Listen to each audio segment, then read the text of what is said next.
So I've gotten in the habit before each new moon cycle, generally the day before, I'll do a reading with the Morrigan about focuses of that moon cycle, work that should be done, things of that nature, what that path through that moon cycle looks like. And this time I did a general one as well, just for anybody that follows the Morrigan or is interested or would like some insight on the path over this next moon cycle. Now, I know the new moon was on the 4th. I actually did the reading on the 3rd. But, life, kids, husband, all that. So it's just coming out today. I apologize for the lateness. So, on to the reading. At the center, you can see that the core energy that everything about this month is about. Well, this moon cycle. And it sits in abundance and the Queen of Water. It's abundance and using our intuition and our perceptions. In our soul area, we have divine connection. However you see divine, it doesn't really matter. It's about knowing that they're there, we're connected, we're connecting, and we're having that be as one of our supports through this month. The next one is, in your physical aspect, is the Queen of Earth. And that's really telling us to keep a fertile mind, keep it open, allow growth to happen. But at the same time, during this process, keep yourself grounded, keep it real. Do your checks. If something doesn't feel right, or you're getting a message that's a little off, do a check for yourself. See if it's rooted in reality, or is it a fear or a doubt that's starting to creep in your mind. Something in the past that's going to help you or hinder you. Really depends on how you look at it and how you use it. And so it's compromise in love. How we see compromise, how we compromise with others, and are we doing that from an intention of love or an intention of control? Those lessons that we've learned in the past, whether they be negative or positive, are really going to be influential throughout. And so think about compromise, what that means to you, and think about how you express love, look at love. And we're not just talking romantic love, we're talking about love, which is in all kinds of things. So in your present is the child, and that is all about a new growth and looking at the world through new perspectives, new eyes, fresh ideas, new beginnings. And so you're wrapping up from your old and you're bringing in new beginnings. You're at a starting point to do something different. And in your future, and we're just talking, if you go through this, future is never set. It is always possibilities. And when I look at future and these kinds of spreads and these kinds of readings, future is really dependent on if you do the work or not, or how you do the work, if you go through the steps. And so this potential future is kindness. What you will develop from this is kindness, and what you will receive is kindness. Your challenge is the sage, and the sage deals with traditions and telling stories and cultural kind of aspects. It's mainly about sharing. It's mainly about finding common grounds and not being afraid to share.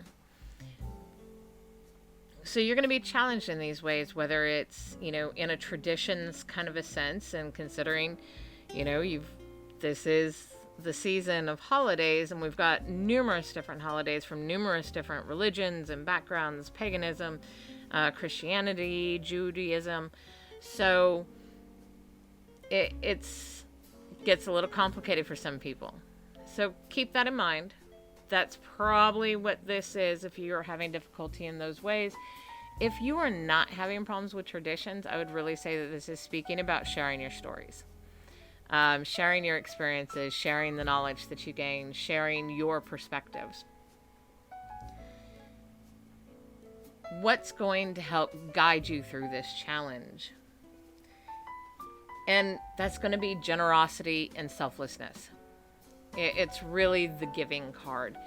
And when we talk about giving, we're not doing this to make other people happy. You're not giving in order to, just appease other people.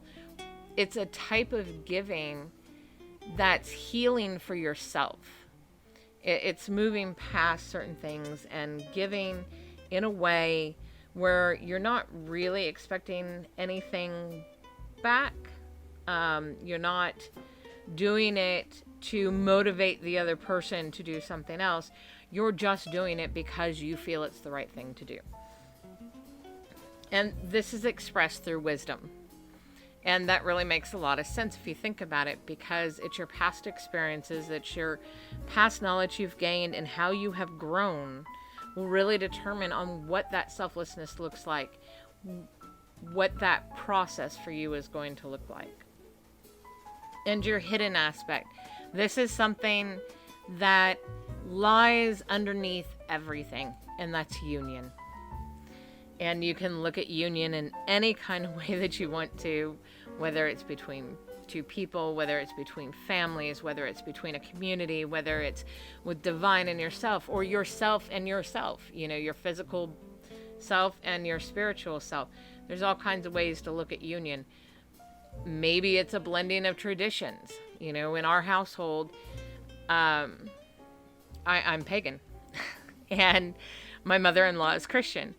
And so we have to blend a little bit when she's with us and do compromise and those things so she's comfortable and so I can still be comfortable at the same time as well. So this is what your month looks like. This is what this moon cycle, the things that, to focus on, to be aware of, and to be thinking about. Actions that go along with this. And think of this like a story. So your darkest hour. And at this time of year, it can mean two different things. We can be talking about the darkest night, Yule, the winter solstice. And you can also look at it in the form of your darkest moment. Where you just feel drained, where you're on the floor and you just don't see light. So either way, this can be looked at in that way. And so when you're in this darkest hour, the way that we get out, the way that she's showing you to get out is ringing the bells. Clear out what no longer serves you. Get rid of what is not helping your growth. If it is not helping you grow, if it is not part of your current path, if it is not helping you move forward, clear it out. If it's a block, clear it out. And when you do that clearing out, it makes room for something new. It makes room for new beginnings and new sparks of inspiration.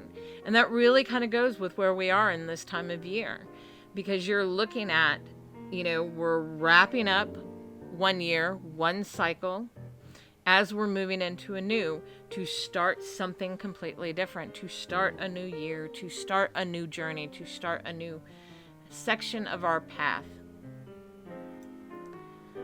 So for this week that we're in right now, 2 energies to focus on. Focus on love and focus on gratitude. Like I said, love isn't just romantic love. It's love in everything. It's a state of being. It's a state of feeling. It's a way to look at things. It's a way to determine what actions we take if we think about it in a sense of love. The second one is gratitude. And gratitude isn't just saying, oh, I'm grateful for this. It's really a mindset. And it's changing a mindset from lacking to, abundance. And that's hard. That is really hard when you are in the thick of it, and when you're struggling, and when money is really complicated, when family is really complicated. It can be hard to see that gratitude, and it's hard to feel it, and it's hard to live in it. But that's what she's telling you. This is a moment for you to look at gratitude different, to hold it instead of looking at what you don't have, or what you may need but don't have. Look at what you do. And as long as you are still breathing, there is always hope. So look at the things that you do have. Look at what is around you, instead of always focusing on what isn't, or what you wish was there but isn't.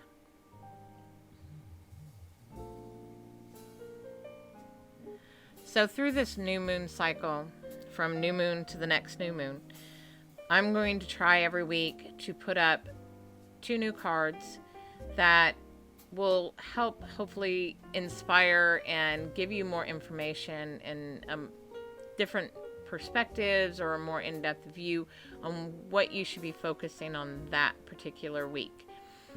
They will definitely be on my Facebook page. You can go there. The link is down below in the description. Hopefully I will get it onto the YouTube. That gets a little more sketchier. I have to find quiet time where the kids aren't up and where my husband isn't playing. He's a musician. So, I'm doing my best. I hope this helped everybody. I hope you've gotten something out of it. If you have any questions, just let me know in the comments below. If you want to start conversation about it, start some conversation and talk to each other. Have a great holiday season, and I'll see you soon.